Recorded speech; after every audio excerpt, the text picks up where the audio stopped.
As promised, I'm going to show you how we do some of our butchering before this venison goes into the freezer for long-term storage. Now, like I also said, we get every single one of our deer tested, so we will get this entire doe that I just harvested in the freezer before we eat any of it, or before we know whether or not those test results are going to come back positive for CWD or not. Just for you guys who have never processed your own deer at home, neither has she. Well, she's done some help with just getting scrap meat off. Yeah, I've been like your assistant, but I haven't like dove into something like this. So right now we're just going to show you the neck roast. All we did is basically once you took the deer head off, we basically cut it from where the head comes off to where the back straps ends. It's really, really easy. All we're going to do is take the hair off, clean it up a little, take the fat off, any silver skin we can see. Watch how easy this is. All you got to do is put a little effort in. Here we go. So if you're like us and you are getting your deer tested, look at what your state needs in order to get that testing done. So for us, we had to leave about 4 to 6 inches off the base of the head of the neck on the deer so that they could access that node or that gland in the neck where they will test to see if there is that protein of CWD. It is a protein. It's called a prion. Prion? Okay. So it's not actually bacteria or a virus. It's a prion, which is a protein that the deer can't digest. But anyway, we're going to start by, you look at some of this here. Some of this kind of clotted up. Anything that's really dark red like that, see if you can clean some of that up. And do I just do a Yeah, do a real surface thin? cut first. Put one hand on it to steady it and use the length of the blade. So what's underneath there, you can see that. That's nice red meat. So it looks like it's pretty much this top layer. We're going to grab some of that fascia and peel that back and just kind of whittle away at it until we have nice, normal, not blood clotted looking meat. You want it rosy red, but not bloody red. So don't worry about doing things perfectly. Go ahead, rotate it around. I'm sure there's some hairs that you probably need to pick off. The advantage to keeping this whole is it saves a lot of time in processing. Cooking it low and slow really melts a lot of that harder stuff, chew through, and softens things up. Looking pretty good on hairs? Thank you. Okay. And we can keep chipping away at hair. But let's take this next step and just take your knife and come in, kind of sharp part this way, and just kind of trim all that white out. That's hard tallow. That's part of fat, but deer fat is not like beef fat. It's not that palatable.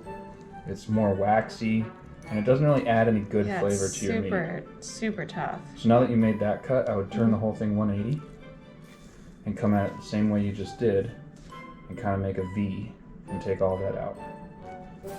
That's great. Now slide it all the way out, length of the blade, all the way back. There's still some more. Yeah, see if you can dig some of that out. Okay. Sometimes just rotating the cut that you're working on a different way allows you to really get in there and get the job done. Yeah, that V is a nice suggestion. Does are notoriously a little bit fattier than bucks.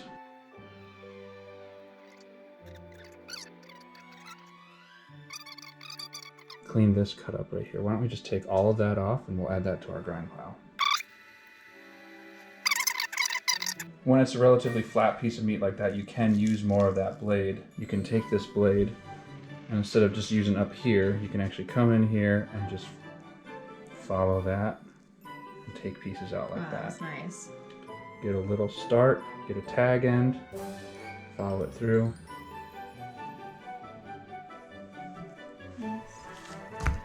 This is looking pretty good. I'm pretty content with this. Some little areas that you can spend a lot of time on, but you can also do this once it comes out of the freezer. All right. So this is a massive roast. The bone is in, so you're gonna get some great bone broth out of that. There's plenty of meat here.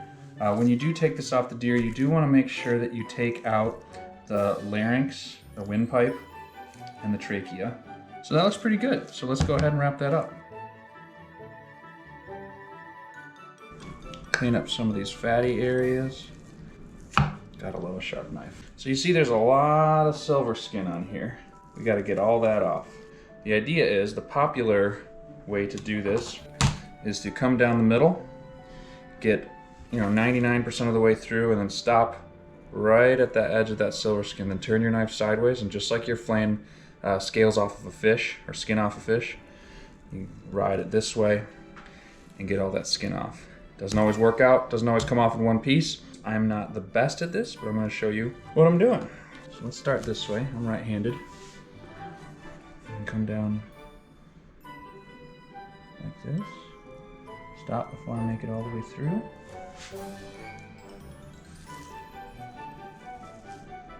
Just start my cut this way. Okay.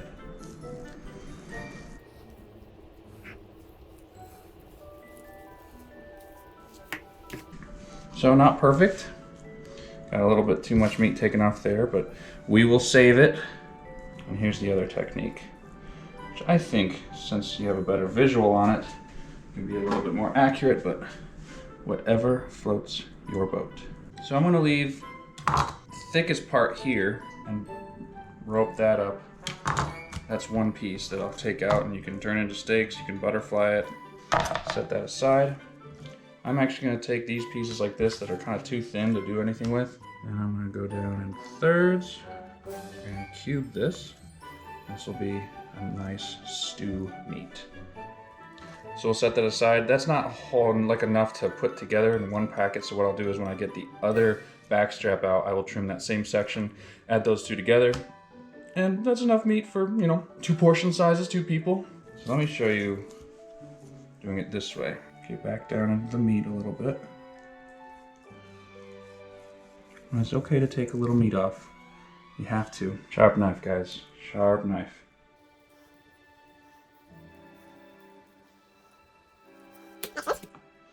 And some of this more brown, these brown spots here, it's not bad. That's just kind of where the meat sat on ice. So you can always smell it to see, but this smells amazing. Look at that, that's gorgeous. Give it a turn.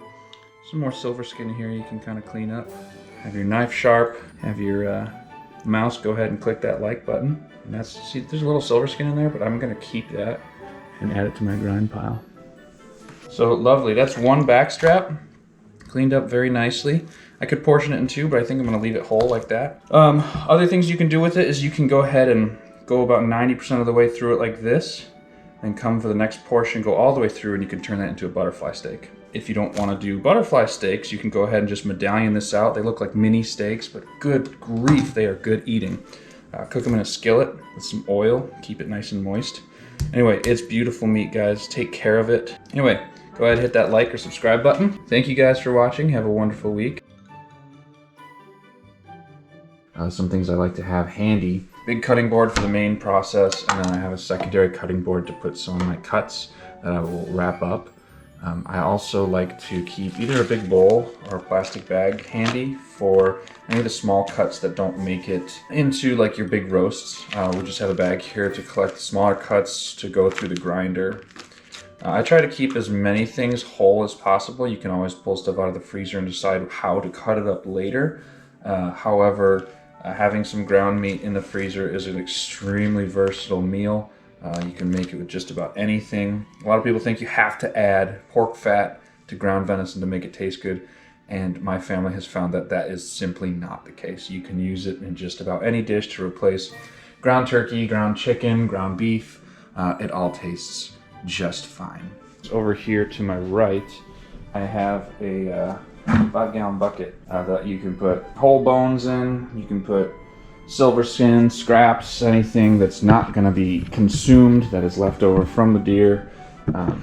Just a good idea to have that close by. This is a hind quarter of a doe that I took 6 days ago, so it's been cooler aging for 6 days. First thing I'm going to do is basically pull some of these hairs off, just like we did with the neck roast. Clean it up. We didn't do too bad. I kept it pretty clean, but there's always some hairs that get stuck to the meat. And you can always do this after the fact too. Once you take it out of the freezer and thaw it out, you can go ahead and clean it up a little bit better. So I am no professional butcher. What I'm going to show you is just how I do it. I just want to keep hammering it home that you guys can do this. This is not hard. It is just a little time consuming. But all you have to do is find all these seams here, these muscle seams, and just start kind of pulling muscles apart.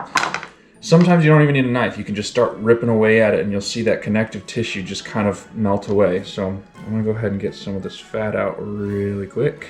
See, that just ripped out once I had a good handhold on it.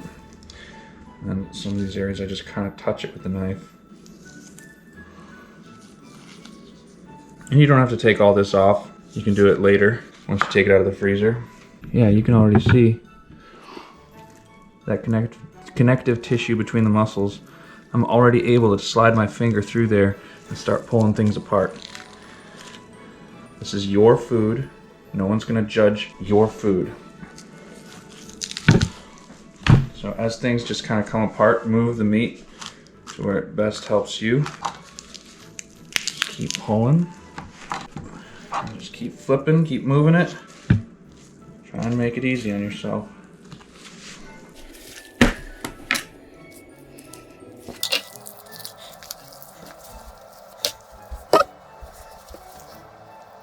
See all that connective tissue? Don't even need a knife for it sometimes. Just pluck it out. All right, start looking at this other seam over here.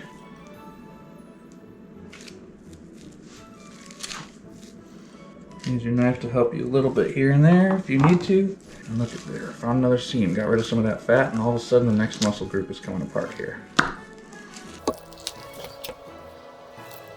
This is where a boning knife is really good too, to get in some of these tighter places. And what I'm trying to do for you guys is just keep the muscle groups as whole as possible so you can kind of see what you're aiming for.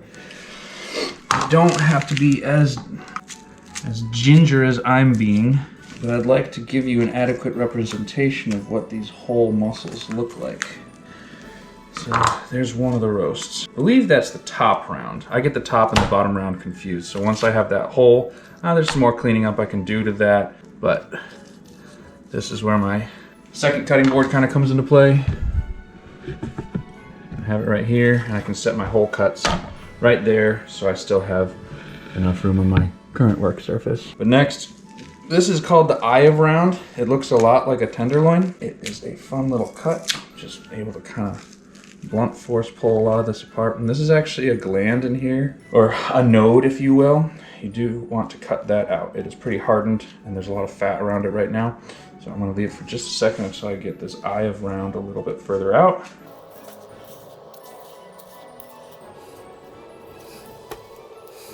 Pull this out of there. You definitely don't want to leave this in your meat.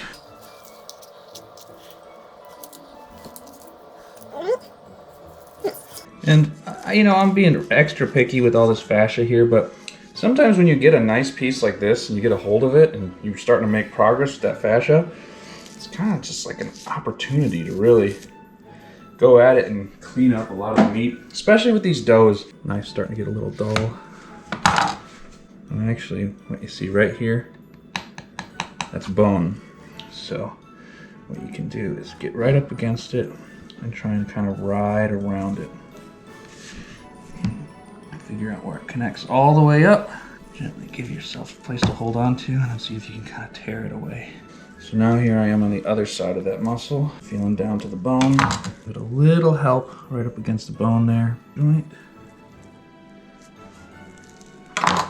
Flip back over, and this thing is starting to come off. You can see this kind of silver skin right here, and this is the bone right here. So you can see where we've kind of pulled it off the edge of the bone there. And you can see where it kind of connects up here, so you can actually come right here and say, I've gotten to a point where I've decided I can go ahead and sever that from the top. Oh, and all of a sudden, look at all those opportunities. Excellent. Little cuts here and there. There's the bone from this side. Making a cut along there. Look how clean that came off. Now I can do the same thing on this end. Go ahead and sever it from the bone. And if you're worried you're gonna mess up, you're not. You can't. It's your food. Look at that. Little kneecap that came off there. There's a big old sirloin roast. You can cut that in steaks, or I prefer to just leave it whole. So that's beautiful. And you can clean that up once it comes out of the freezer. Keep on going. Let's work on this eye around now that we've kind of cleared up some more space.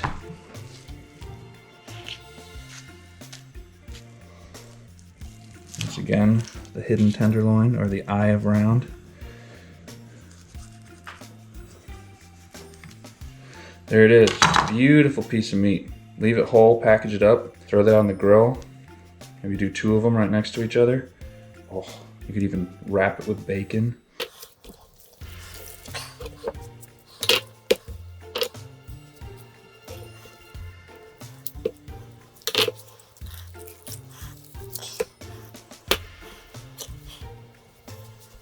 Oh, missed the slot bucket.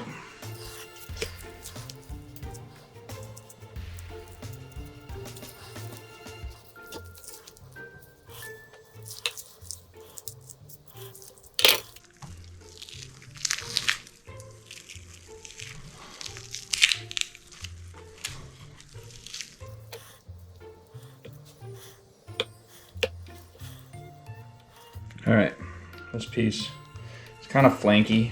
A lot of silver skin on the other side. That's me some good grind meat right there. So salvage what you can. A lot of that will end up going into the grind bucket. What you can do is kind of flay it. Back to the main attraction here.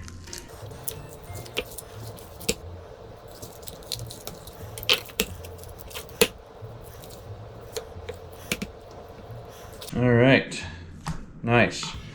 So I think now that I've got it apart, I do believe this is the top round and this is the bottom round. If I'm wrong, you can tell me in the comments below. So our 2 rounds, our sirloin, our eye of round, those are the 4 main cuts that I'm going for on these hindquarters. Now I got big hunks like this left over that I can cube up for stew meat. Same thing with this. I got a lot of fascia, a lot of stuff to clean up here. A couple of the smaller muscle groups, but again, great stew meat. You're cooking it low and slow. Last step is getting this shank off. Now, that's really important for hanging the deer. If you leave it on, it gives you a nice little handhold to kind of pull this shank off. In my experience, this comes off relatively easy. This is a pretty sinewy cut, so you are gonna wanna cook it low and slow. Crock pot, stew, something like that is great. It's not a huge roast, so you can, once you get the other leg done too, you can throw these both together in a pot.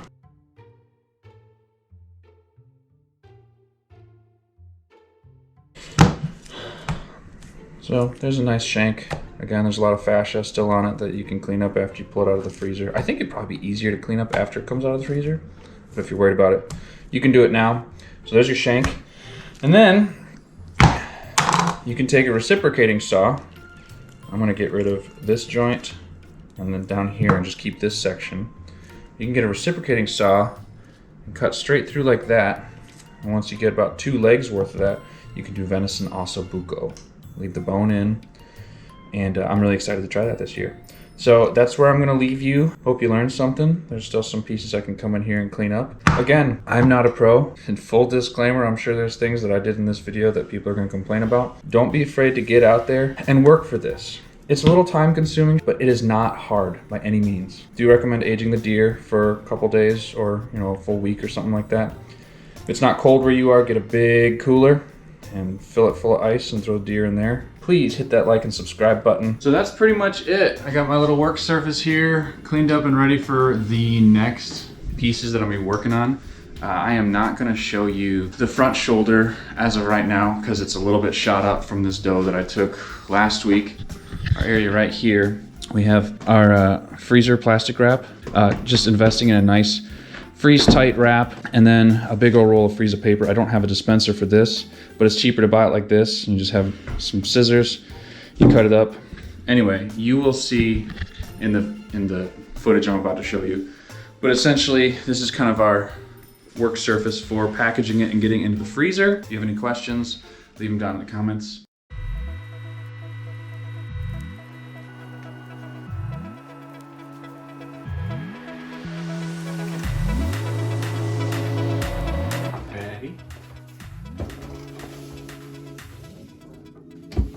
All right, it's a little bit noisy.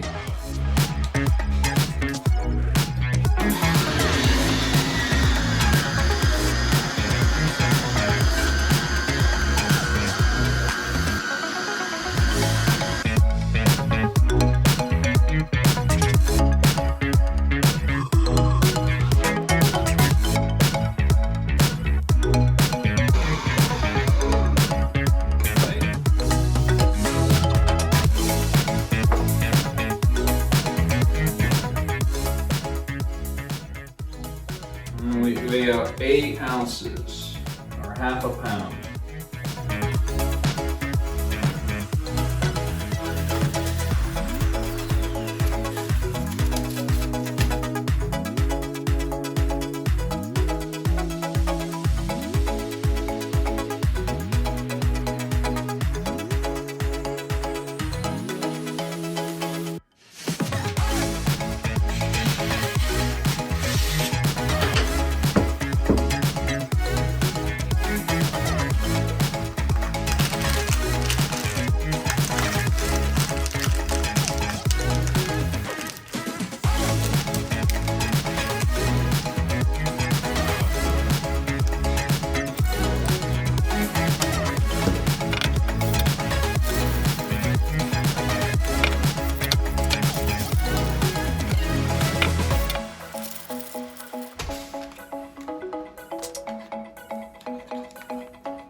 All right, and that's, well, including 3/4 pound, that's 3/4. 1, 2, 3 1/4 pounds, and 1, 2, 3, 4, 5, 6 meals.